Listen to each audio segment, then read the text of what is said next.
जी। जी। सभी दोस्तों को नमस्कार। आशा है मुझे सभी साथी जुड़ चुके होंगे। जहां तक अभिषेक भाई का सवाल है कि इसका जो कॉन्स्टिट्यूशनल और जो कानूनी पक्ष है, मैं उसके बारे में अपने विचार रखूं,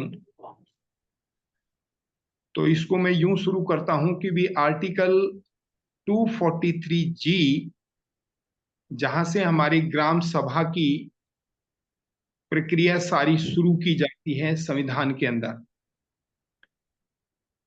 और इस आर्टिकल के तहत सबसे पहले ग्राम सभा के बारे में बताया है कि ग्राम सभा में कौन लोग होंगे। ग्राम सभा वर्ड का उन्होंने सिंपल वर्ड बोला है कि भी जो भी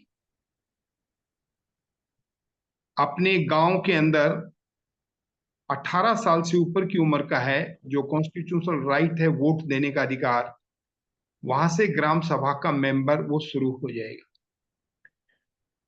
तो वो सभी 18 साल से ऊपर का मेल फीमेल जो भी हैं, वो सब ग्राम सभा के मेंबर होंगे। और इस ग्राम सभा के मेंबर से ही उनकी जो सभा है वो स्टार्ट होती है 243 जी से। अगली अनुच्छेद आर्टिकल 243 जी से शुरू होती है। और इस आर्टिकल ग्राम सभा के तहत ही उनका जुरिडिक्शन दिया है। अभी उनको अपने गांव, जो अपने गांव का जल जंगल जमीन है, मतलब हर एक गांव की भूमि होती है। अभी एक गांव की लाल डोरे की जहां गांव बसासत है वो जमीन इतनी है, और उसके बाहर का एरिया उनका उतना है, फिर अगला गांव शुरू हो जाता है। तो वो भी उसके अंदर व्याख्या दी हुई है।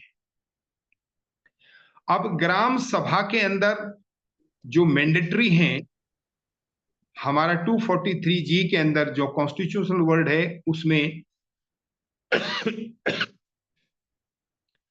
8 नियम, 8 कानून पास हुए हैं। जिन आठों में ये चीज आती है, जब ग्राम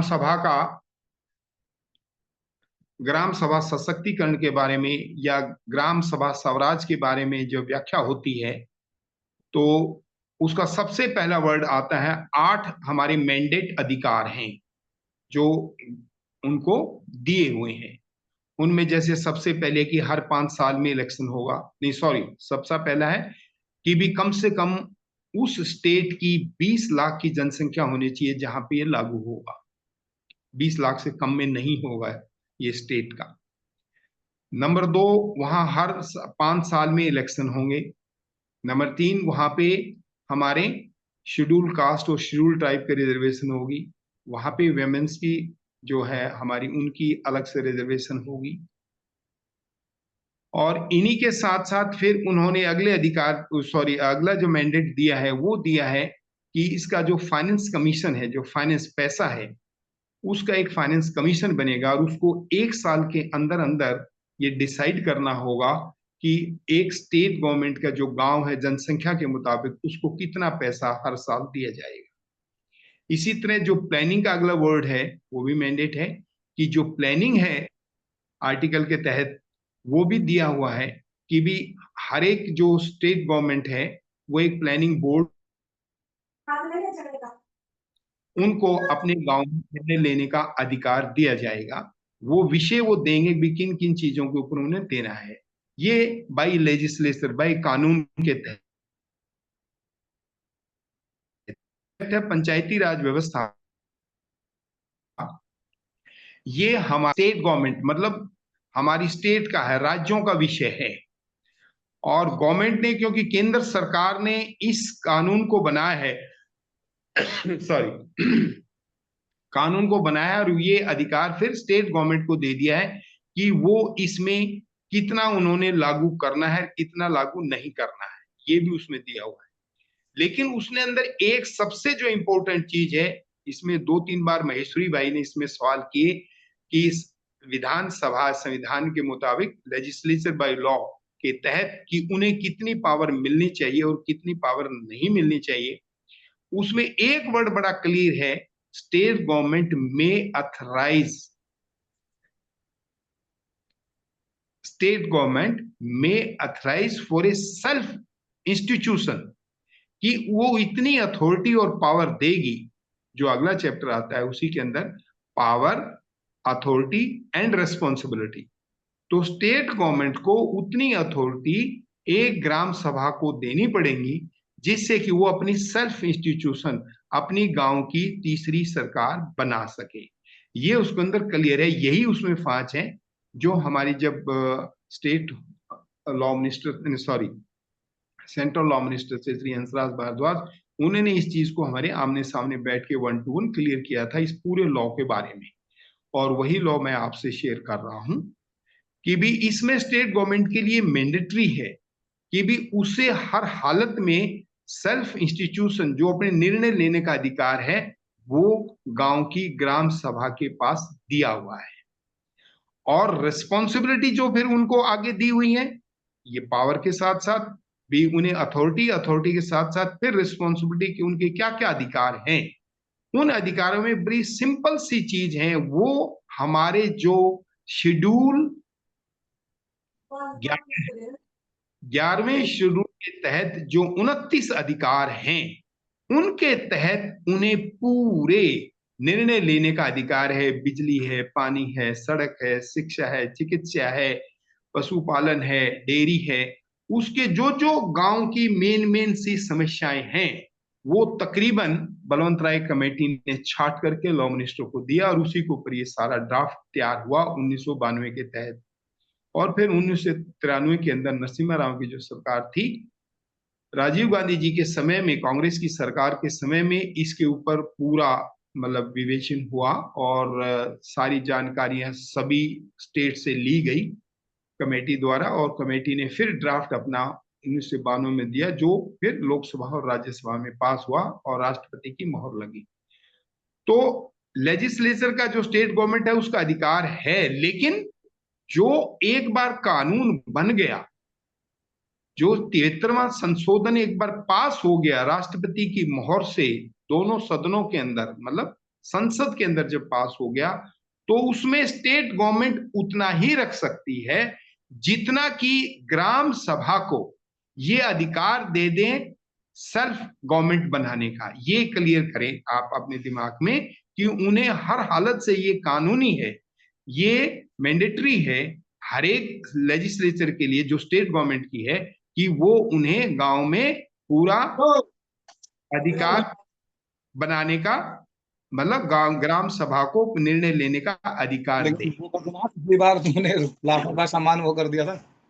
1 मिनट, ये बीच में कोई आवाज आ गई, इसको रोकिएगा अभिषेक जी। दूसरी बात जो इसमें मेन लेजिस्लेशन की जो कानून की बात होती है, रिस्पॉन्स पावर में अथॉरिटीज के अंदर, वो अगला जो उसमें दिया हुआ है, वो अगला यही है कि ये 29 जो अधिकार हैं, इन विषयों के ऊपर, वो इन्हीं विषयों के ऊपर निर्णय ग्राम सभा ले सकती है। और फिर अगला जो चैप्टर है उसमें ग्राम सभा का वर्णन है कि ग्राम सभा क्या क्या काम करेगी। सबसे पहले ग्राम सभा का दिया हुआ है कि भी उनका सेशन जरूर बैठेगा, जैसे पार्लियामेंट का सेशन बैठता है इसी प्रकार उनका भी सेशन बैठा है। क्योंकि उसमें जो पहला वाला वाक्य वही यही है, 1992 जो अमेंडमेंट है, संशोधन है 73 अमेंडमेंट, इम्पावर्ड, ग्राम सभा को पावर देता है निचले सतर के ऊपर कि वो अपना जो पंचायत है उसको अकाउंटेबल बना सके, जो इलेक्टेड पीपल हैं। ये बहुत बड़ी एक सुदृढ़ व्यवस्था मतलब संविधान में बनी है, जिसे हमें मजबूती से अध्ययन करना चाहिए और सीखने की कोशिश करनी चाहिए। कि भी उनको एक ये पावर दी गई है कि भी निचले लेवल पे जो इलेक्टेड पीपल हैं, जो भी गांव से वोट लेते हैं, this is very very important, उन लोगों की अकाउंटेबिलिटी ट्रांसपेरेंटली अचीवमेंट के ऊपर डिसाइड करें। तो ये ग्राम सभा के सेशन बैठते हैं 4 साल और 4 बार, जैसे 26 जनवरी को हो गया, इसके बाद 5 मई को हो गया, फिर अपना 15 अगस्त को हो गया और लास्ट में 2 अक्टूबर का हो गया। ये सेशन बैठाने होते हैं, हर 3 महीने के बाद एक सेशन बैठता है और इन सेशन के अंदर प्रायोरिटी वाइज, प्राथमिकता वाइज गांव की जो जो समस्याएं हैं उन समस्याओं को डिसाइड किया जाता है। फिर उन समस्याओं के बारे में हमें जो पंचायत, जो इलेक्टेड पीपल हैं, पंच और सरपंच हैं, उनको बाकायदा नॉमिनेट किया जाता है कि कौन सा पंच उस गांव का कौन सी स्कूल के बारे में करेगा, शिक्षा स्वास्थ्य के बारे में करेगा, गांव की क्लीनिनेस के बारे में करेगा, गांव के स्वरोजगार के बारे में करेगा। उन्हें अलग अलग कमेटियां बना के उन्हें अधिकार दे दी जाती हैं, और सरपंच जो प्रधान होता है उसका एक सुपरविजन होता है। ये गांव की ग्राम सभा का अधिकार है, ग्राम सभा का, इसमें ये क्लियर रखें। पंचायत जो है वो जो ग्राम सभा डिसाइड करेगी उसी के बारे में उन्हें काम करके देना है, ट्रांसपेरेंटली और जवाबदेही के साथ और अचीवमेंट के साथ।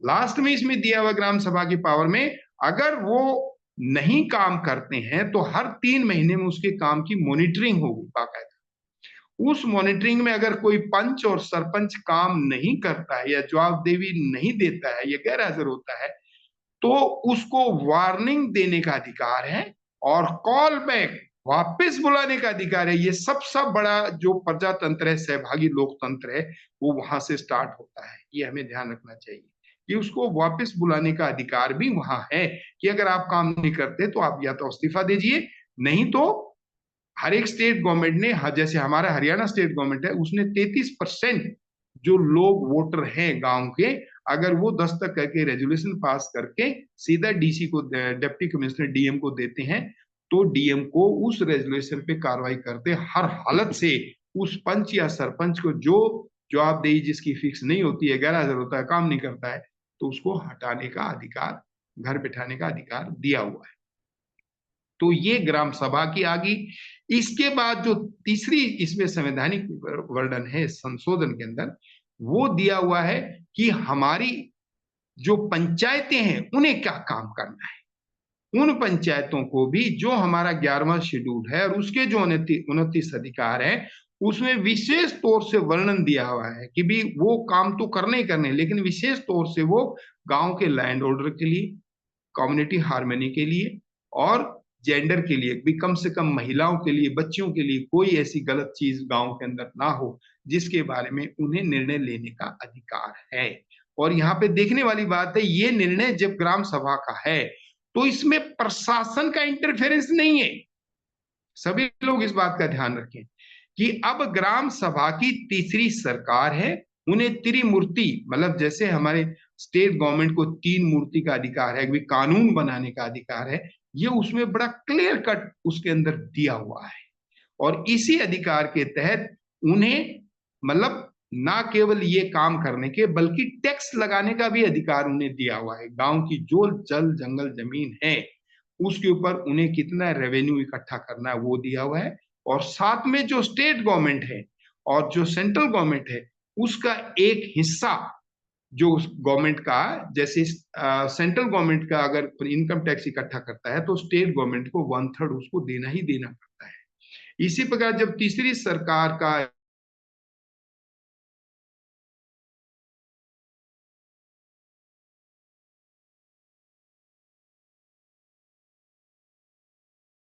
हमारी करने का मिल सिंपल सा कारण है कि नेताओं की पावर कम होती है और जो हमारे आईएएस आईपीएस है, डीसीएसपी की है, उनकी पावर कम होती है। और तीसरे जो दलाल है जो इसमें मलाई खाते हैं उनकी मलाई कम होती है। इसलिए वो गांव वालों को ये अधिकार नहीं देना चाहते कि गांव अपनी सारी समस्याओं का समाधान अपने गांव में ही बैठ के कर सके। तो इसलिए हमें इन चीजों का ध्यान रखते हुए ये ध्यान रखना चाहिए कि इस ग्राम सभा के अंदर आप जितने भी काम कर रहे हैं, एक बार उन 29 अधिकारों को पढ़ लो। भाई कोई गौशाला के बारे में काम कर रहा है, कोई शिक्षा के बारे में काम कर रहा है, कोई आयुर्वेदिक चिकित्सा, सारे काम आपके अधिकार में हैं। मैं ये बार बार कहना चाहता हूं, आपको याद दिलाना चाहता हूं, ये अधिकार हैं आपके। इन अधिकारों में आपको कोई रोक नहीं सकता, ये संवैधानिक अधिकार है। ना आपको प्रशासन रोक सकता, ना आपको पुलिस प्रशासन रोक सकता, ना कोई नेता रोक सकता, ना कोई छुट भैया नेता रोक सकता, क्योंकि बोल ही नहीं सकते, क्योंकि आप संविधान के तहत, कानून के तहत अपने अधिकारों का जो संविधान में मिला हुआ है उनका, उन पे काम कर रही है और उन्हीं विषयों के ऊपर आप अपने गांव में काम कर रहे हैं। तो आपको कोई रुकावट किसी बात की है ही नहीं। बस इनमें 3 बातें ध्यान की, वो काम ट्रांसपेरेंटली होना चाहिए, वो जवाबदेही के साथ होना चाहिए, और क्या काम किया ये ग्राम सभा में निश्चित होना चाहिए। और इसमें एक सबसे बड़ी पावर है समनिंग पावर, कि जो गांव से वोट लेता है, वेरी वेरी इंपॉर्टेंट, मैं आपको बता रहा हूं, इसको ध्यान से नोट करिए, कि हर एक जो ऑफिशियल होता है उसके पास एक समनिंग पावर है, कि भी हाँ डीसी ने बुलाया है, एसपी ने बुलाया है, थानेदार ने बुलाया है, बीडीओ ने बुलाया है, तो गांव की ग्राम सभा को जो वहां से वोट लेता है और उसको काम दिया हुआ है, जैसे जो गांव के काम है केवल गांव की जुरिडिक्शन में, गांव से बाहर की जुरिडिक्शन में वो समनिंग नहीं कर सकते।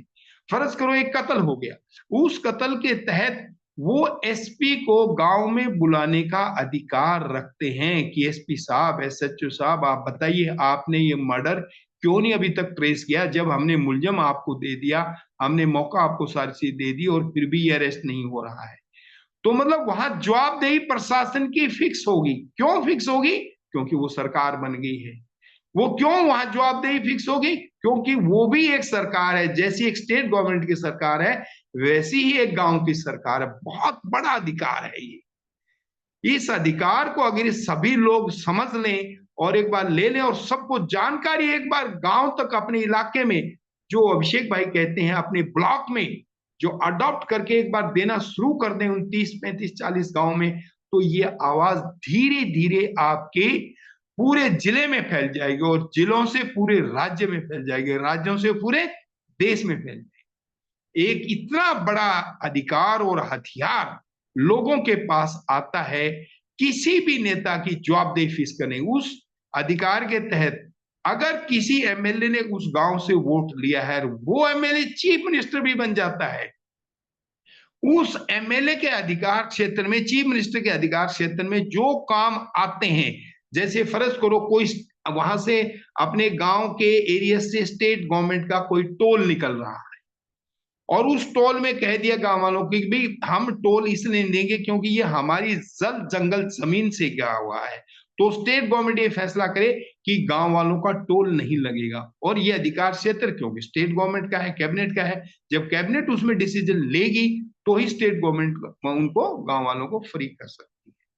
तो इसलिए वो चीफ मिनिस्टर को भी बुलाने का अधिकार रखते हैं। This is very very important. हर एक आदमी को ये कानून का ज्ञान हो कि वो किस बात के तहत उनको समनिंग कर सकते हैं, क्योंकि वो एमएलए ने वहां से उस गांव से वोट लिया है, वो उनकी विधानसभा क्षेत्र का एमएलए है। अगर कोई एमपी बना है और वो प्राइम मिनिस्टर भी बन जाता है, तो उसको भी वहां पे बुलाने का अधिकार उनके पास, ग्राम सभा के पास है, क्योंकि empowered Gram Sabha as the parliament of the people at the grassroots level, to whom panchayat elected people are solely accountable। क्योंकि पार्लियामेंट, संसद सर्वोच्च है। संविधान में जो संसद है वो सर्वोच्च है, सुप्रीम है, उसी के तहत वो सारा कानून बनता है। ये तो पार्टियों ने सिस्टम थोड़ा गड़बड़ कर दिया, उन्होंने तानाशाही सिस्टम बना दिया, अदरवाइज तो पार्टी का कोई सिस्टम संविधान में नहीं है। और नहीं होने के नाते जो सुप्रीम है, संसद सुप्रीम है, वो जवाबदेही, कैबिनेट उनके प्रति जवाबदेह है संसद के प्रति। इसलिए संसद में सवाल उठते हैं, क्वेश्चन उठते हैं कि आप मंत्री जी इसका जवाब दीजिए, आप प्राइम मिनिस्टर साहब इसका जवाब दीजिए। और संसद सुप्रीम है, कोई भी संसद से ऊपर नहीं है भारतीय संविधान के मुताबिक, चाहे वो चीफ जस्टिस हो, चाहे वो सीबीआई का डीजी हो, चाहे वो प्राइम मिनिस्टर हो, कोई भी हो, मतलब संसद इज सुप्रीम। इसलिए जो गांव की ग्राम सभा है वो संसद की पावर उसके पास है, और वो सुप्रीम है। और सुप्रीम है तो हर एक की जवाबदेही वहां फिक्स होती है, चाहे वो प्रशासन के अधिकारी हो, कर्मचारी हो, चाहे वो एमएलए हो, चाहे वो एमपी हो। तो इन सब बातों का हम ध्यान रखें कि इस 243G आर्टिकल को एक बार ध्यान से, मुश्किल से इसका एक चैप्टर है, मैंने भेजा भी आप सबको पास, एक पेज है, उसको एक बार ध्यान से, इन 3 चैप्टर है उसके अंदर है। नंबर 1 मैंडेट, 8 मैंडेट है। Number 2 power, authority and responsibility. Number 3 ग्राम सभा। और नंबर 4 जो पंचायत हैं उनकी क्या क्या पावर्स हैं, जो इलेक्टेड पीपल हैं उन्हें क्या क्या काम करते हैं। और 29 अधिकार है 1 2 3 4 5 29 के तहत। तो ये कॉन्स्टिट्यूशन मैंने ब्रीफ में आपको दे दिया, क्योंकि समय हमारे पास थोड़ा है, आप लोगों ने और भी कोई बात करनी होगी। तो इसलिए अभिषेक जी मैं आपको हैंड ओवर करता हूं, आप सारों से सवाल देख लीजिए, अगर किसी का कोई सवाल हो। जो कोऑपरेटिव वाला पार्ट है वो भी उसको और बता देता हूँ। यस सॉरी, मैं बीच में भूल गया था। कोऑपरेटिव वाला मेरे दोस्तों बहुत सिंपल है। आज मैंने उसका मतलब काफी जितना भी अध्ययन में कर सकता था मैंने उस पर लगाए 5-7 घंटे।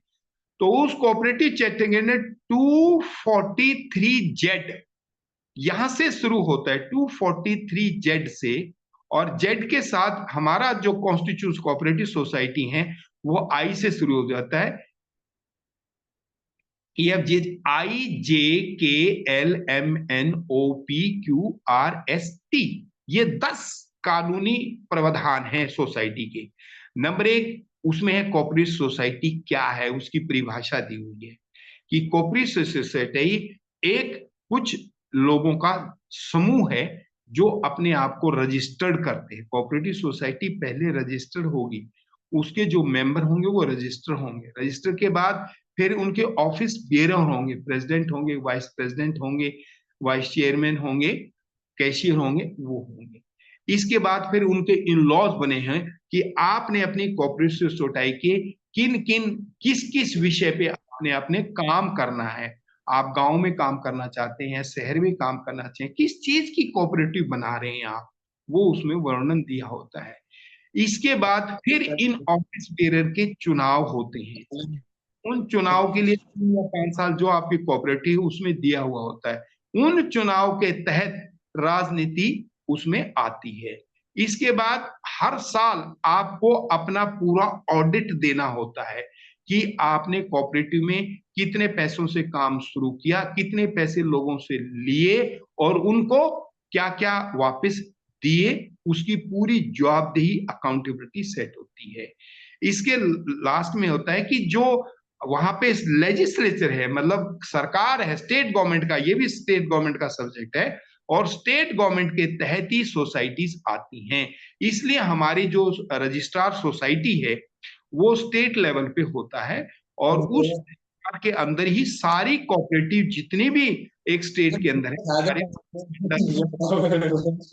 और सुनिए लेते, एक मिनट रोकिएगा, स्टेट गवर्नमेंट के अंडर आती हैं। और कोऑपरेटिव सोसाइटी जो फिर हर साल उनका ऑडिट इंस्पेक्शन किया जाता है, एक एक चीज का माइन्यूटली चेंज किया जाता है। तो इसलिए जो भी कोऑपरेटिव बनाई जाएंगी, नंबर 1 रजिस्ट्रेशन जरूरी है, नंबर 2 ऑफिस बेरर जरूरी है, नंबर 3 उनका ऑडिट जरूरी है, नंबर 4 वो विषय जरूरी है जिसके ऊपर वो करना चाहते हैं, नंबर 5 आपको हर हालत से 2-3 चीजों का ध्यान रखना जरूरी है कि इस कोऑपरेटिव के अंदर, क्योंकि स्टेट गवर्नमेंट के अंदर है, राजनीति घुसी हुई होती है, तो इसमें जो चुनाव है उन चुनावों की धांधलेबाजी ना हो, नंबर 2 पैसे का कोई हेरफेर ना हो, और नंबर 3 उसमें गांव वाले जो ग्राम सभा है उसका इन्वॉल्वमेंट हो, जिससे कि ग्राम सभा को लाभ हो, लोगों को, मतलब ग्राम सभा को, आम लोगों को उसमें लाभ हो। और ये डिप्टी कमिश्नर डीएम के अंडर आता है, और डीएम के अंडर आने की वजह से मतलब जो कोऑपरेटिव सोसाइटी के जितने मेंबर हैं वो उनके अंडर रहते हैं। उनको किसी वक्त भी उनको सस्पेंड करने का, जैसे सरपंच को ये सस्पेंड कर देते हैं, मेंबर को सस्पेंड करते थे, उसी प्रकार उनका हिसाब लेना, उनको सस्पेंशन करना, माने पुनिशमेंट, सारी पावर डिप्टी कमिश्नर के पास होता है। डिप्टी कमिश्नर क्योंकि आईएएस अफसर है तो वो स्टेट गवर्नमेंट की जो सरकार है उसके अंडर होता है। तो जैसे जैसे निर्देश उनको दिए लिए जाते हैं उसी प्रकार के डीसीएसपी वहां कार्रवाई करते हैं, और उनकी जो भी छोटी मोटी कोई बात होती है जो कोऑपरेटिव सही तरीके से सरकार के साथ नहीं चलती है, तो वो फिर अपने अंडर ले करके, उनको अधिकार होता है डिप्टी कमिश्नर को कि उस सोसाइटी को सस्पेंड करके और उसका अधिकार क्षेत्र जितना भी कार्य है वो अपने एडमिनिस्ट्रेटिव कंट्रोल में ले ले, और वहां पे किसी भी मजिस्ट्रेट की ड्यूटी लगा के तहसीलदार, नायब तहसीलदार या बीडीओ उसको अंडर वो कर देता है। तो ये जो सारी चीजें हैं ये आपको ध्यान रखनी पड़ेगी कोऑपरेटिव सोसाइटी में। जो लॉज हैं ये 10 के 10 जो कानून है बहुत सख्त हैं, और इसमें हर एक को, क्योंकि गांव वाला बेचारा इतना पढ़ा लिखा अभी तक नहीं बन पाया है, जो अच्छे समझदार युवा हैं वो इस काम को ट्रांसपेरेंटली काम कर सकते हैं और जवाबदेही के साथ कर सकते हैं। मैं ये नहीं कह रहा कि नहीं कर सकते हैं, लेकिन उसमें आपको सारी बातों का जो कानून है उसका ध्यान रखना बहुत जरूरी है। अगर जरूरी नहीं रख पाओगे तो फिर वो बिक्रिंग शुरू हो जाती है, और उसमें कोई ना कोई आपस में मतलब उठा पटक राजनीति ये वो करप्शन दुनिया भर के केसेस रजिस्टर्ड हो जाते हैं, और उसमें फिर वो सोसाइटी चाहे मतलब परेशानी में आने के बाद वो खत्म सी हो जाती है। इसलिए कोऑपरेटिव सोसाइटी, देखो मुझे हरियाणा का एक्सपीरियंस है, यहाँ मैंने देखी है, और मेरे सामने ऐसे बहुत सारे केसेस आए हैं सोसाइटीज के कि उसमें क्या क्या मतलब चीटिंग हुई है, धोखेबाजी हुई है, कपलिंग हुई है, वगैरह वगैरह। जैसे जैसे जो लोग जो काम करते हैं तो वो मतलब हमारे यहाँ कामयाब नहीं हुई हरियाणा के अंदर, और रजिस्ट्रार्स की और सरकार की इंटरफेरेंस बहुत ज्यादा रहती थी। इस वजह से वो सोसाइटी सही पूरी नहीं कर पाती, क्योंकि लोग कानून पढ़ते नहीं, कानून नहीं पढ़ते हैं तो जो पढ़े लिखे हमारे अफसर है उनको कभी भी धर दबोच लेते हैं, और वो सोसाइटी फिर फेल हो जाती है। तो इसलिए आपको सोसाइटी रजिस्टर करनी है, और रजिस्टर करने के बाद ऑफिस बेरर, उनके चुनाव, उनके लॉज कानून वो बिल्कुल एक एक क्रिस्टल क्लियर होंगे। पढ़े लिखे लोग हैं वो इसकी तैयारी करें, और तैयारी करके ग्राम सभा की इन्वॉल्वमेंट अचीवमेंट लें और उसका लाभ दें कि भी हाँ ये काम कर सकते हैं, स्वावलंबन का काम करा सकते हैं, और गांव को कोई ना कोई लाभ युवाओं को या बाकी लोगों को दे सकते। तो इसलिए बस इतना ही मैं इसमें कहना चाहूंगा। अगर फिर भी किसी भाई का कोई सवाल हो तो वो जरूर इसमें बारे में पूछ ले, मैं उसका उत्तर देने के लिए। धन्यवाद। अ, धन्यवाद रणवीर शर्मा जी। अ, ये जो विषय है, इस विषय का जो एक ब्यूरोक्रेटिक एस्पेक्ट है और जो प्रशासनिक कार्य प्रणाली है, जिसमें आदरणीय हमारे टावरी साहब हैं, जिन्होंने खादी ग्रामोद्योग बोर्ड के चेयरमैन के तौर पे काम किया और संबंधित विभागों में रहे, नीति आयोग में रहे। तो जो दिक्कतें हैं और जो अवसर हैं उस पर पहले उनके अनुभवों को जान लेते हैं कि ये सहकारिता और स्वराज में क्या दिक्कतें हैं और क्या अवसर हैं, कॉन्स्टिट्यूशन क्या कहता है और कैसे इसको जमीन पे उतारा जा सकता है और क्या सावधानियां बरतनी होंगी। ये इसके लिए मैं आदरणीय कमल टावरी जी से अनुरोध करता हूं कि वो आए और इस पर अपनी बात रखें। आदरणीय कमल टावरी जी।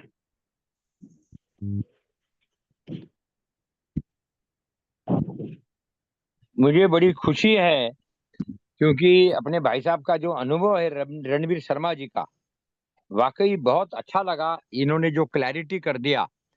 बस मेरा एक ही अनुरोध है, अभी 80 साल में अपन अनुरोध ही करते हैं, वैसे भी अपने को ये ग्राम सभा के लिए सलाहकार सेवा, देखिए 3.5 लाख ग्राम पंचायत है, और भाई साहब ने जितना अध्ययन किया हुआ है उससे ज्यादा बोलने की कोई जरूरत ही नहीं है। मतलब बोलना बड़ा अपमान होगा अपने लिए भी उनके लिए भी, क्योंकि इतना पकड़ा उन्होंने पकड़ लिया है। अब उसको केवल एक व्हाट्सएप ग्रुप बनाना है। ग्राम सभा की सलाहकार सेवा अध्यक्ष हमारे भाई साहब भी होंगे, रणवीर शर्मा जी, हम भी रहेंगे साथ में, क्योंकि उंगली की मुट्ठी बनाना है। उसमें गांव में धंधे बढ़ाने का धंधा, और गांव में खाली पड़े संसाधन, और सरकार को बीच में नहीं आए तो इसलिए ग्रांट रिबेट सब्सिडी अगर मांगा तो सरकार आएगी ही। मैं अपनी बात खत्म करते हुए पुनः अनुरोध करूंगा कि जो उन्होंने भी ये प्रोग्राम ऑर्गेनाइज किया, ट्रेनिंग वाला बहुत अच्छा विषय है, और ट्रेनिंग के साथ कंसल्टेंसी जरूर जोड़िए। ट्रेनिंग इटसेल्फ इज बकवास। जितने भी सरकारी ट्रेनिंग सेंटर है, मैं इसलिए बोल रहा हूँ कि मैं सबसे ज्यादा ट्रेंड आदमी हूँ सारे प्रोग्राम, और 3 IIM का मैं गवर्निंग बॉडी का मेंबर था 2 साल तक, तो सब देखा है। तो मेरा अनुरोध ये है कि आप ट्रेनिंग प्लस कंसल्टेंसी, तो ऐसा चमक आएगा एकदम, क्योंकि फिर वो लंबा बोलने के बजाय सीधा कंसल्टेंसी में जब आएगा तो टीम बनाइए, और भाई साहब को भी उसका बनाइए। रणबीर का नाम भी है, रणबीर, वाह वाह वाह वाह वाह वाह, मजा आ गया, क्योंकि अब तो कदम कदम पे रन ही रन है, रन ही रन है। और भीड़ नहीं मिल रहे हैं तो क्या मिल रहे भागू मिल रहे। मौका बोला लड़ना है तो ऐसा भागता है छोड़ के। तो आइए रणवीर भाई, मिलके अपन काम करते हैं, उंगली की मुट्ठी बनाएंगे। ये जिन्होंने भी ऑर्गेनाइज किया ये आइडिया, मेरे ख्याल से अभिषेक जी के साथ जो भी टीम लगे है, सारा अभिनंदनीय है। अब इसको आप सीधा सीधा बगैर देरी के, अन्ना हजारे ने ऑलरेडी आशीर्वाद दिया हुआ है, अगर आपको चाहिए तो पाटिल जी से ले लीजिए। और मेरी बहुत बहुत शुभकामनाएं। और सीधा हो जाएगा ट्रेनिंग एंड कंसल्टेंसी, टर्न की कंसल्टेंसी, मजा आ जाएगा। बहुत बहुत शुभकामनाएं, बहुत बहुत बहुत धन्यवाद रणवीर भाई, प्रणाम, वाह वाह वाह वाह, अभिनंदन अभिनंदन अभिनंदन। जी, धन्यवाद आदरणीय कमल टावरे जी, धन्यवाद आदरणीय रणवीर शर्मा जी। हमारे बीच में साथी जुड़े हुए हैं, अभी हमारे पास 22-25 मिनट हैं, तो सभी से बारी बारी से प्रश्न लेते हैं। एक प्रश्न मेरा भी होगा, मैं भी किसी समय पूछ लूंगा। सबसे पहले बलदेव राज सूद जी वो आए, और ये जो विषय रखा गया है इस पे जो भी प्रश्न है विषय पे प्रश्न रखें और पूछें, खुल के पूछें। आदरणीय बलदेव राज सूद जी। सभी को नमस्कार। रणवीर शर्मा जी ने विशेष करके सारी योजना और जो भी था उसको जांच सुना दिया है, और बहुत अच्छा ये है। ये इन सारे कामों के बारे में जो हमारे अधिकार हैं ग्राम सभा के, इन अधिकारों के बारे में लोगों को जानकारी बिल्कुल नहीं है। तो हमारा ये दायित्व बन जाता है कि इस जानकारी को हम लोगों के पास ले जाएं, और जो यहाँ हमारे प्रमुख लोग हैं वो अपना अपने एक एरिया बांट लें। जैसे हिमाचल का एरिया मैं लेता हूँ, तो जहाँ मतलब जैसे उत्तराखंड के अपने कुरैशी जी हैं, जितने भी यहाँ महानुभाव जुड़े हैं, सब महानुभाव एक एक अपना स्थान चुन लें। और ये ग्राम सभा और कोऑपरेटिव सोसाइटी, ये बहुत ही एक अच्छा, अगर इस काम को हम कर लेंगे तो वास्तव में लोकतंत्र आ जाएगा। अन्यथा इस प्रकार जो मतलब तानाशाही है चलती रहेगी सरकारों की, पार्टियों की, और लोग दुखी होते रहेंगे। तो ये बहुत अच्छा अवसर हमारे सामने आया है, और रणवीर जी ने जो मतलब यह विशेषकर ये सारी वृतांत दिया है, मैं उनसे निवेदन करूंगा कि इसका एक फॉर्मेट बना करके, एक पत्रक बना करके दिया जाए, ताकि उसको पढ़ करके लोग उसका व्याख्या कर सकें ठीक से, तब जा करके लोगों को ये बात समझ आएगी। मैं इतना ही कहता हुआ आप सबका आभार करता हूँ, और विशेषकर रणवीर शर्मा जी बहुत मेहनत करी है इस काम के लिए, तो मैं उनका भी मैं हार्दिक आभार करता हूँ। धन्यवाद। धन्यवाद बलदेव जी, जैसा आपने अनुरोध किया है इसका प्रपत्र तैयार करके सभी भाइयों को डाल देंगे, और उनकी जो कानूनी बारीकियां हैं वो भी उन्हें समझा देंगे, जिससे कि कहीं किसी को किसी प्रकार की कोई उलझन ना हो और वो साफ सुथरे तरीके से अपना काम कर सके। धन्यवाद। अभिषेक भाई। धन्यवाद।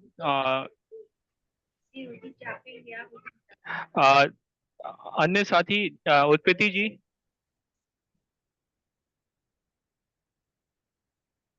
सभी को मेरा प्रणाम, और सभी को मेरा प्रणाम। और मैं बहुत सब कुछ कह दिया। हमारे बड़े भाई साहब ने, रणवीर जी ने बहुत अच्छा, बहुत अच्छी तरह से ग्राम सभा और कोऑपरेटिव के बारे में समझा दिया है। उसमें कोई क्वेश्चन का प्रश्न ही नहीं होता है। लेकिन मैं थोड़ा सा एक जो मेरा जो विचार, जो आप बलदेव जी ने कहा, ये मैंने कार्यक्रम शुरू कर रखा है, तो इसके लिए मैंने एक सामग्री जो पहली बनाई थी, थोड़ा सा मैं उसके बारे में जरूर चर्चा कर दूंगा। मैंने राष्ट्रीय सहकारी नीति 2025 सहकार से समृद्धि के लिए अपने जो कोऑपरेटिव बनाई है उनसे कहा है कि भाई मैं रोज आपको 15 मिनट बताऊंगा, क्योंकि उनको सूचना नहीं मिल पा रही थी, इसलिए मैंने प्रोग्राम बनाया था। और ये बलदेव जी ने कह दिया, बहुत अच्छा कहा, बहुत अच्छा है। तो मैंने इसके हिसाब से उनको कहा था कि जो उद्देश्य है इसका सहकारी संस्थाओं को का सतत विकास और बेहतर विश्व का निर्माण करना है, पहला काम। और जो इसके सिद्धांत हैं, आत्म सहायता, आत्म जिम्मेदारी, लोकतंत्र, समानता, समता और एकजुटता, पहला तो ये बिंदु है। दूसरा है ईमानदारी, खुलेपन और सामाजिक जिम्मेदारी, नैतिकता तथा दूसरों की देखभाल, ये इसके प्रिंसिपल हैं। और इसको कानूनी जो मदद है वो क्या है, साझा आर्थिक या सामाजिक लक्ष्यों के आधार पर गठित जितने भी कोऑपरेटिव बनते हैं, संगठन बनते हैं, इनको नियंत्रित करने के लिए इनका गवर्नमेंट ने नियम और कानून बनाए हैं। और दूसरी बात, सहकारिता के जो जनक थे उसको भी सबको जानना चाहिए। रॉबर्ट ओवेन ने ये अपना 1858 में शुरू किया था ये कार्य, और तब से चला आ रहा है। और सहकारिता के कई प्रकार की होती है सहकारिता, जिसमें 6 मुख्य हैं: उपभोक्ता सहकारिता, उत्पादक सहकारी समितियां, और विपणन सहकारी समितियां, कृषक सहकारी समितियां, और सहकारी आवास समितियां। अब आती है बात, इनको विस्तृत विवेचन बाद में करा जाएगा। आर्टिकल 43 में इस बात का अधिकार रखा राज्य को सहकारी समितियों के स्वैच्छिक गठन, स्वायत्त कामकाज, लोकतांत्रिक नियंत्रण और पेशेवर प्रबंधन को बढ़ावा देने के लिए नीति निर्देशक तत्व प्रदान करता है, जिसे 57वें संविधान संशोधन के अधिनियम द्वारा 211 द्वारा जोड़ा गया है। अब आता है राष्ट्रीय सहकारी समिति की नीति जो 2025 में बनी है, जो लेटेस्ट है, उसका क्या पर्पज है? उसका है कि सहकार से समृद्धि के दृष्टिकोण के साथ सहकारी क्षेत्र को आधुनिक बनाने और सशक्त बनाने के लिए नियम और नीतियां बनाना, जिसमें प्रत्येक गांव में सहकारी संस्थाएं और जो उसका संचालन हो और उनका डिजिटल उसको बनाया जाए, और वित्तीय पारदर्शिता हो, और ग्रामीण उद्यमियों को बढ़ावा दिया जाए। ये मैंने शॉर्ट में, आज मेरा पहला अध्याय है, कल मैं लोगों को अपने सोसाइटी जिले वालों को दूसरा अध्याय बताऊंगा। धन्यवाद। धन्यवाद अभिषेक जी, मैं तो एक ही बात जोड़ना चाहूंगा कोऑपरेटिव सोसाइटी के बारे में, उप्रेती जी से और बलदेव जी से, कि इसका रजिस्ट्रेशन बहुत जरूरी है कोऑपरेटिव सोसाइटी का।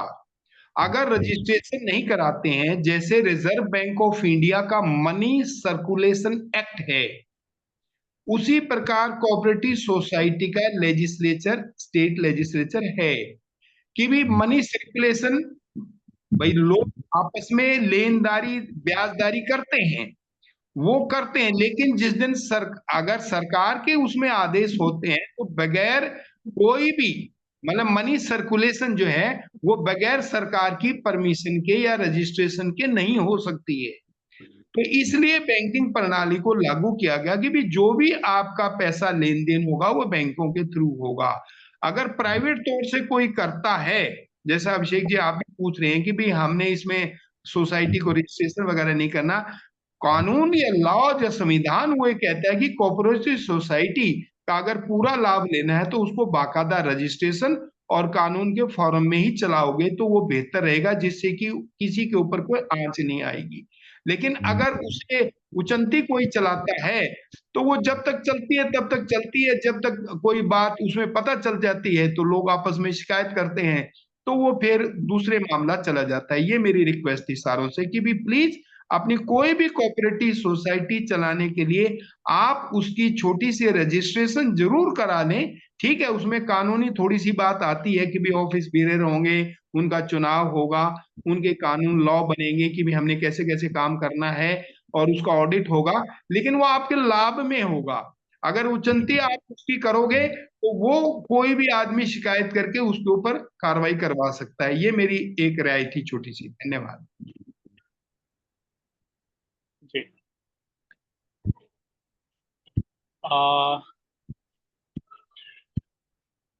महेश्वरी पांडे जी, महेश्वरी पांडे।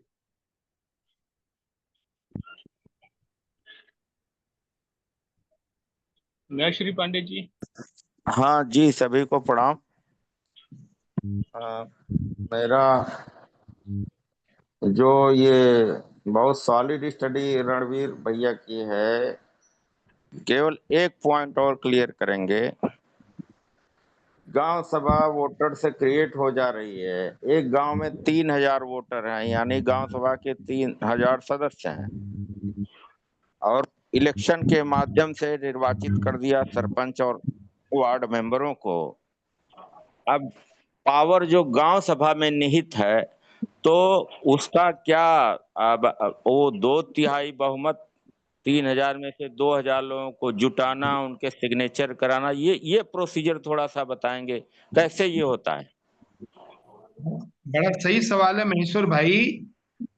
कोई भी ग्राम सभा होती है, उसका बाकायदा नोटिफिकेशन होता है। नंबर एक, उस नोटिफिकेशन में गांव की जो जनसंख्या है, 1,000 है, 2,000 है, 3,000 है, उसका बाकायदा रजिस्टर्ड वोटर होता है।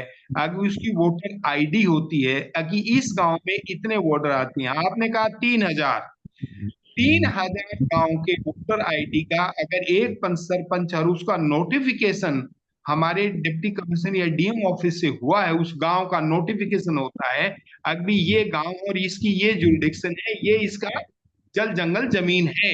उस नोटिफिकेशन के तहत उस गांव में जो लाल डोरे के अंदर रजिस्टर्ड है और जो उसका मेंबर है, मतलब जिसको वोट डालने का अधिकार है, वो एक मेंबर होगा और उस मेंबर को ग्राम सभा का मेंबर बन जाएगा। दो, नंबर तीन, मैंने फिर उसका प्रोविजन बताया, 73 amendment of the constitution empowered Gram Sabha को पावर देता है as parliament of the people, मतलब उन्हें लेजिस्लेचर का अधिकार देता है। पार्लियामेंट तो वो सभी मेंबर, चाहे 2,000 है चाहे 3,000 है, उनको सबको उस ग्राम सभा का मेंबर, पार्लियामेंट का, संसद का मेंबर माना जाएगा।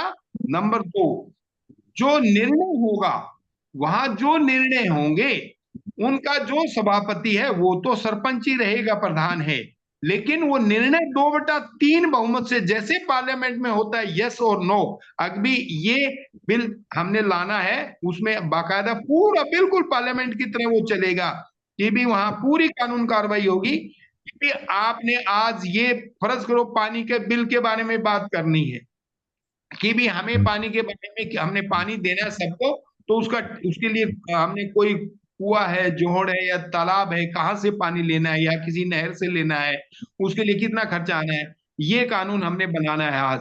तो उसके लिए बाकायदा 2/3 बहुमत से वो पास होगा। एक तो ये, अगर उसमें कोई विरोधी आदमी है कि उसके पास पक्ष नहीं है, तो पक्ष विपक्ष तो हर जगह रहता है, तो इसलिए 2/3 बहुमत से जैसे पार्लियामेंट चलती है उसी प्रकार से वो कानून बनेंगे। वो मेंबर रजिस्टर होने चाहिए नोटिफिकेशन के तहत, तभी वो उसमें वोटिंग में हिस्सा ले सकते हैं। धन्यवाद। नहीं, सवाल ये पैदा होता है, मेरा सवाल थोड़ा सा दूसरा था, आप थोड़ा सा उसको बदल दिए। मैं ये कह रहा हूं कि गांव सभा के सदस्य, कोई सदस्य बैठक का नोटिफिकेशन देता है कि 2 अक्टूबर को गांव सभा की बैठक होगी, तो अब उस बैठक में जो उपस्थित होते हैं कोरम उसमें से तय होगा कि टोटल रजिस्टर्ड वोटर से तय होगा? वेरी राइट, जो उपस्थित हैं, जो बिल्कुल पार्लियामेंट की तरह, पार्लियामेंट में जो उपस्थित सदस्य हैं, जो बटन दबाते, आपने ध्यान दिया हो कभी उसमें टीवी के ऊपर, जो बटन दबाता है तभी उसका वोट कास्ट होगा। अगर वो गैर हाजिर है फिर नहीं बनेगा। तो क्या ऐसा भी कोई प्राविधान है कि 3,000 सदस्यों में से 50 ही क्यों एकत्र हुए और 50 ने में से 2/3 बहुमत से डिसाइड कर लिया गया? ऐसा जनरली होता नहीं है। जब भी ग्राम सभा बैठती है, आपने पार्लियामेंट में भी देखा होगा, आमतौर पे पार्लियामेंट के अंदर जो जब भी कोई बिल लाया जाता है, बिल पास होता है यस और नो के अंदर, तो कम से कम भी मान के चले उसमें एक कॉरम बना हुआ होता है। अभी इतना कॉरम बैठेगा, जैसे पार्लियामेंट के अंदर हमारे आज 527 सदस्य हैं, तो 527 सदस्यों से मेरे ख्याल, अगर मुझे सही याद है, तो 300 सवा 300 का कॉरम होना वहां जरूरी है। तो इसी प्रकार ग्राम सभा का कॉरम होना जरूरी, वो नोटिफिकेशन बाकायदा आता है ग्राम सभा की जनसंख्या के ऊपर। अभी जब भी ग्राम सभा बैठेगी तो उसका इतना कॉरम होगा तो वोटिंग होगी। Am I clear? तो व्यवहार में तो ये है नहीं सर, गांव सभा की बैठक तो होती ही नहीं है भाई। यही तो, इसी के लिए तो हम और पांडे जी काम करेंगे कि बिल्कुल। हमको जगाना है कि तुम कौन हो, हु आर यू। हम भारत के लोग इस देश के मालिक हैं, तो मालिक बनाने में इनको गुलामी से हटाना है। यही तो हमारी नहीं प्रक्रिया है। नहीं इसी नहीं, ये अपने अधिकार जानते हैं लोग। अब इतना भी कंफ्यूजन न हो। गांव में जितने शिक्षित लोग हैं सारे लोग जानते हैं कि ये बैठक है, कोई उसमें रुचि नहीं लेता और वो चुपचाप लोग ब्यूरोक्रेट लोग अपना काम कर लेते हैं। रुचि देखो, उत्पन्न करवाना है, रुचि, इंटरेस्ट। सुनिए सुनिए सुनिए, आप पांडे जी, आप वर्तमान की बात कर रहे हैं, वर्तमान में क्या हो रहा है। मैं भविष्य की बात कर रहा हूं कि हमने लोगों को जगाना है, जागरण करना है, उनके अधिकारों के बारे में, उनकी सरकार के बारे में बतलाना है, और फिर इस कोरम को 2/3 बहुमत से पास करवाना है। निर्णय लेने का अधिकार और बजट और टैक्स लगाने का अधिकार आपके शामिल हैं। तो इसलिए अब वर्तमान को मत देखो, हमने भविष्य बढ़िया बनाना है, इसके लिए तो हम पैर भी कर रहे हैं सारे के सारे। धन्यवाद। ठीक है, धन्यवाद धन्यवाद। प्रोफेसर एस के शर्मा जी। देखिए, मुझे लग रहा है सभी साथी ये भूल रहे हैं कि आज की बैठक क्यों बुलाई गई है, और इसमें स्पष्टता होनी चाहिए। ये बुलाई गई थी कि रणवीर शर्मा जी जो काम कर रहे हैं और भारत गठबंधन जो काम कर रहा है उसमें कैसे तालमेल बिठाया जाए और कॉमन ऑब्जेक्टिव पे कैसे आ जाए। तो ये नॉर्मल एक जो रणवीर शर्मा जी का फेवरेट टॉपिक है, उनका जो पूरा का पूरा अब जीवन उसी पे डेडिकेटेड है, वो एक सुंदर विषय है, उस पर सुंदर प्रश्न उत्तर हो रहा है, बहुत अच्छी बात है। लेकिन जिस उद्देश्य से आज की बैठक फिक्स की गई थी उस तरफ हम शून्य रूप से बढ़े हैं। मैं बस यही सबमिशन कर रहा हूँ, बाकी आप जब बढ़ना चाहेंगे वो आप लोग डिसाइड कर लीजिए। Thank you.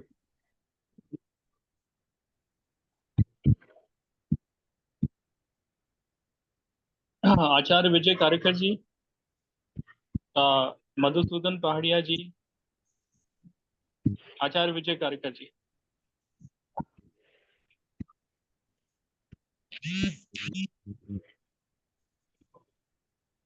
आचार्य विजय कारेकर जी।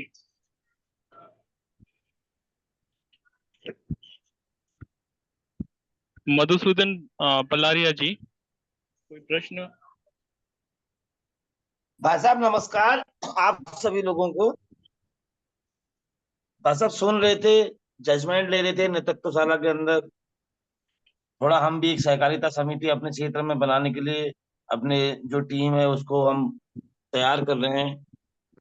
इसके लिए भाई साहब आप लोगों के मार्गदर्शन में हम लोग काम कर रहे हैं। यहाँ पर एक अपनी टीम यहाँ पर हम खड़ी करके बहुत जल्दी इसमें काम करना शुरू करेंगे कि जैसा भी आपको लगेगा आप लोगों के माध्यम से इसका रजिस्ट्रेशन वगैरह और जो भी आपकी सहायताएं होंगी हम आपसे लेंगे, और क्षेत्र के विकास के लिए आपके सपने को पूरा करने के लिए पूरा सहयोग आपके साथ रहकर करेंगे। अब बाकी तो भाई साहब अभी हमको इन चीजों की जानकारी नहीं है, बस सीख रहे हैं आपके मार्गदर्शन में। यही जी। बस है भाई साहब, बाकी तो आप लोग वही की जो हमारा मार्गदर्शन कर रहे हैं। हमारे लिए तो सब कुछ नया ही है, लेकिन आप लोगों के साथ जुड़ के बहुत अच्छा लग रहा है। अपने लोगों से बातचीत कर रहे हैं और हम एक टीम अपनी ये बना के लीडर यहाँ पर डायरेक्टर वगैरह बना के हम भी एक बहुत जल्दी इसी में रजिस्ट्रेशन करवाते हैं। आपके सहयोग से कुछ नया करेंगे बस। बस इतनी ही बात कहनी थी। जी, धन्यवाद मधुसूदन। दीपक अग्रवाल जी। जी भाई साहब नमस्कार। मेरा रणवीर जी से 2 क्वेश्चन मैंने निकाले हैं अभी सुनते हुए, जो मेरे विचार में आए। एक तो जैसे आप पढ़ दीजिए। उन्होंने जी, तो एक तो कि जैसे कोई थोड़ा व्यक्ति तेज बोलिए, तेज, धीमा आवाज आ रहा है। एक मिनट जी। मेरे कहने का मतलब ये था भाई साहब कि अगर पुलिस विभाग की कोई भी व्यक्ति को ग्राम पंचायत में गिरफ्तार करना चाहती है तो उसको ग्राम सरकार से अनुमति लेनी पड़ेगी या नहीं। और दूसरा क्वेश्चन मेरा ये था, क्या ग्राम सभा राजस्व विभाग से ये पूछ सकता है कि हमारी ग्राम पंचायत में कितनी ग्राम सभा की जमीन है। दीपक जी का बड़ा सही सवाल है। सबसे पहले पुलिस की कार्रवाई के बारे में बताता हूं। अभी तक जो हमारी राज्य सरकारें हैं उन्होंने इस अधिकार को, संवैधानिक अधिकार को पूरी तरीके से नहीं दिया है। एक तो ये बात, हमने इस मुहिम से, इस जूम मीटिंग से शुरू कर करके फिर 23, 24, 25 को जो मीटिंग है, वर्कशॉप है, इसके बाद हमने ये मुहिम चलानी है कि हमारे अधिकार 29 जो हैं 73 अमेंडमेंट के 11 शेड्यूल के, वो हमें हर हालत से दें, निर्णय लेने का अधिकार और बजट का अधिकार। तो जब आपको निर्णय लेने का अधिकार होगा और तीसरी सरकार की मोहर आपको मिल जाएगी, तो उस वक्त प्रशासन का छोटे से लेकर बड़ा अधिकारी कोई भी गांव की ग्राम सभा की अनुमति के बगैर वो पहले, एक दिन पहले अपना नोटिस देगा कि भी हमने ग्राम सभा में ये, वहां गांव में आके ये तफ्तीश करनी है या किसी को अरेस्ट करना है, तो पहले ग्राम सभा का अधिकार है उस चीज को छानबीन करके उनकी से जवाब तलबी करे कि भी आपको क्यों और किस लिए आना है। नंबर 1, बगैर अनुमति के वो लोग नहीं आएंगे जब आपको पूर्ण अधिकार मिल जाएंगे, क्योंकि अभी अधिकार स्टेट गवर्नमेंट को है, गांव की सरकार अभी नहीं बनी है और उन्हें अधिकार नहीं है, तो इसलिए पुलिस आमतौर पे रेड कर देती है और वहां से लोगों को उठा ले जाती है। तो ये बात अपने समझनी है दीपक जी, जब तक पूरे अधिकार नहीं मिल जाते तब तक पुलिस ये काम करती रहेगी। जब तीसरी सरकार बन जाएगी, गांव की सरकार बन जाएगी और निर्णय लेने का अधिकार मिल जाएगा, फिर कोई इंटरफेरेंस नहीं होगी, ये बात क्लियर होगी। दूसरी बात, आपने सवाल किया उसके बारे में, क्या नाम अपना, राजस्व के बारे में। किसी भी ग्राम सभा को रेजुलेशन पा करके अब भी राजस्व विभाग से ये अधिकार है कि उनकी कितनी ग्रांट है या कितना पैसा है, PRI पंचायती राज इंस्टीट्यूशन, उसके तहत सेंट्रल गवर्नमेंट का पैसा आता है कि हमारा कितना बजट आया है, कितना पैसा आया है, हमारा कितना जल जंगल जमीन है, उसका बाकायदा नोटिफिकेशन रिकॉर्डेड होता है कि भी आपकी कितनी जल जंगल जमीन है, कितने लोगों के बाई नेम, उसमें उसको पटवारी का सिजरा बोलते हैं, उसमें बाई नेम रजिस्टर होती है कि फलां व्यक्ति की, मनोहर लाल की इतनी जमीन जायदाद घर मकान हैं, दीपक भाई की इतनी जमीन जायदाद घर हैं। ये बाकायदा एक एक चीज का नोटिफिकेशन होता है, वो आप रेवेन्यू का जो अधिकारी कर्मचारी होता है वहां से रिकॉर्ड ले सकते हैं। अगर वो नहीं देता है तो उसके जो ऊपर का अधिकारी है उसको कंप्लेंट करके भी आप ले सकते हैं। अगर कहीं कोई दिक्कत है तो हम भी उसमें आपकी मदद कर सकते हैं। कभी आपको कोई चाहिए तो हमें बता दीजिए, उसके बारे में आप अलग से बात कर लीजिएगा, हम उसका पूरा आपको और सिस्टम समझा देंगे। धन्यवाद जी। अन्य कोई साथी किसी का प्रश्न रह गया? प्रोफेसर SK शर्मा ने hand raise.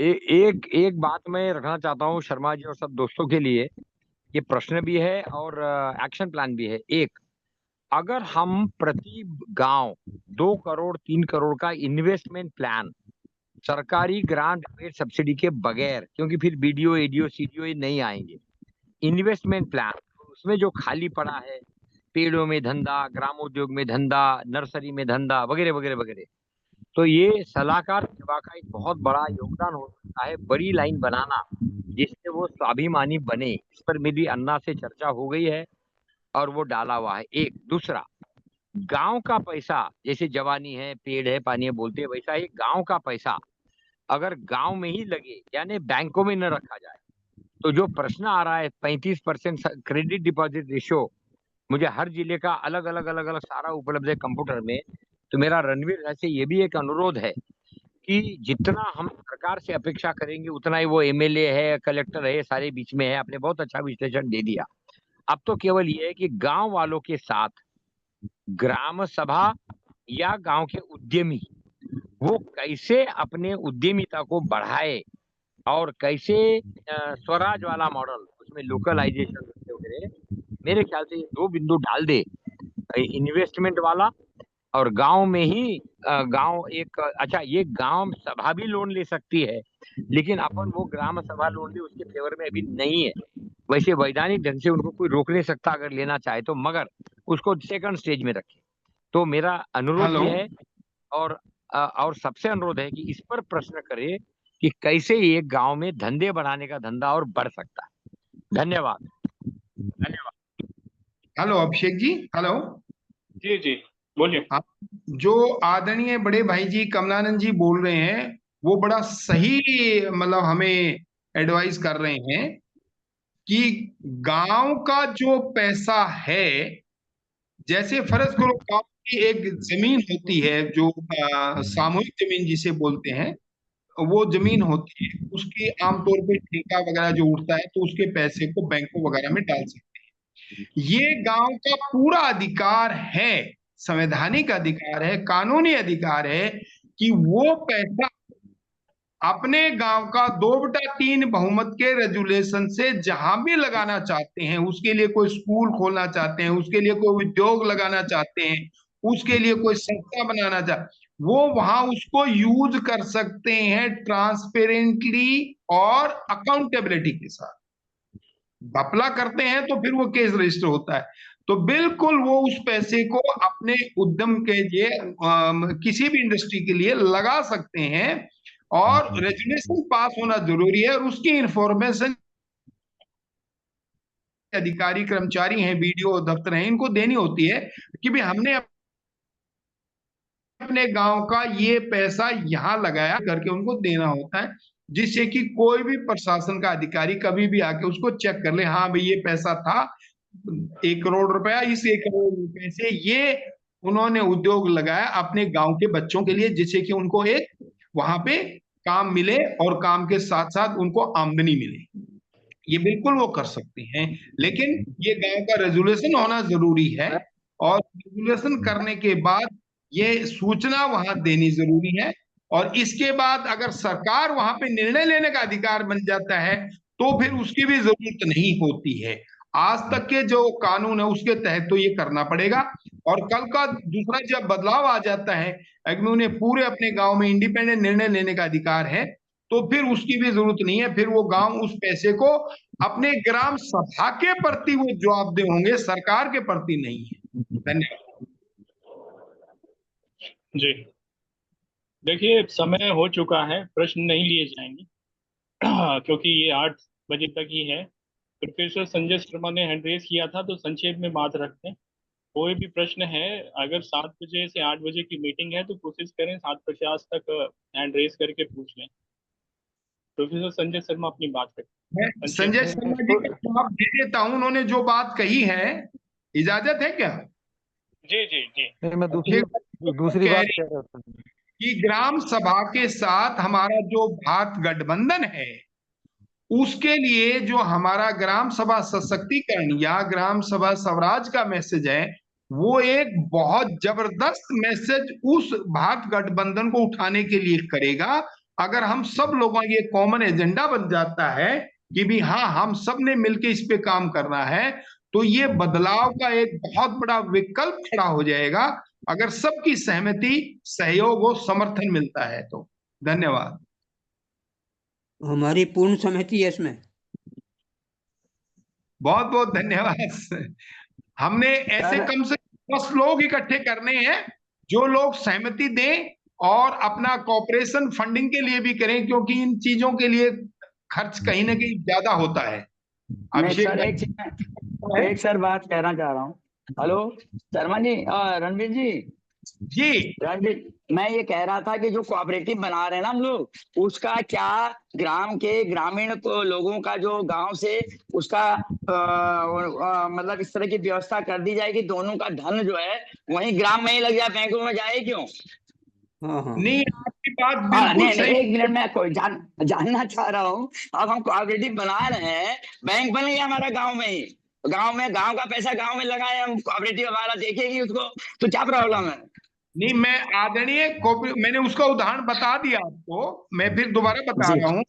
Reserve bank of India की इंस्ट्रक्शन है मनी सर्कुलेशन एक्ट कि कोई भी का सर्कुलेशन होता है तो उसका रजिस्ट्रेशन जरूरी है। जिस तरह से इसी प्रकार कोऑपरेटिव सोसाइटी का कोई भी आप काम करेंगे गांव के उद्यमिता के लिए, गांव के प्रोग्रेस के लिए, स्वावलंबन के लिए, अगर आपने कोऑपरेटिव सोसाइटी बनाई तो उसका रजिस्ट्रेशन जरूरी है। रणवीर शर्मा जी, ये बात आप बार बार कर रहे हैं, उसका जवाब मैं आपको दे देता हूं, क्योंकि शायद मेरे से ही बात शुरू हुई थी। हाँ, अभी ग्रुप बनाए गए, ग्रुप में लोगों का चयन किया जाएगा और ये देखा जाएगा कि कौन व्यक्ति जो है साथ चल सकता है, कोऑपरेटिव सहयोग, संस्कार और सहकारिता की भावना रखता है। जब वो ग्रुप बन जाएंगे और आपसी अंडरस्टैंडिंग बन जाएगी तो फिर इसके बाद रजिस्ट्रेशन करना ही पड़ता है, अकाउंट खोलना ही पड़ता है और सारी चीजें व्यवस्थित करनी पड़ती हैं, उससे कोई बच नहीं सकता। लेकिन ये जो इनिशियल लेवल पर है, ये आपसी तालमेल बढ़ाने के लिए और चीजों को समझने के लिए और समझाने के लिए और थोड़ी सी अंडरस्टैंडिंग बेटा बनाने हम के थोड़ी लिए देर में कुछ बात दिन करिएगा। तक, जी जी, कुछ दिन तक ये जो है ये कोऑपरेटिव को रजिस्टर फॉर्म न देके हेलो, ट्रेनिंग और बाकी चीजों में ही रखा जाएगा और फिर जैसे ही सब लोग सहमत हो जाएंगे और सब लोग सीख जाएंगे इसको रजिस्टर किया जाएगा। ये प्रोसेस तय हुआ था। समय हो चुका है और काफी सारे अच्छे अच्छे प्रश्न आए, सभी ने अपने विचार रखे, तो सभी को धन्यवाद। और अभी अगला कार्यक्रम शुरू हो रहा है। हमारे गोपाल जी आज आएंगे। उन्होंने एक कार्यक्रम चलाया हुआ है पूरे देश में, जिन्होंने अलग अलग क्षेत्रों में अच्छा काम किया उनको बुलाते हैं और उनके विचारों को आदान प्रदान होता है, उनके साथ कुछ काम भी होते हैं। तो आज ब्रज गोपाल जी का कार्यक्रम है, आप सभी जुड़िए। 8 हो चुका है, 8:15 से चालू हो जाएगा, सभी लोग जुड़े। इस मीटिंग को अभी विराम देते हैं और मिलते हैं 5 मिनट बाद। धन्यवाद।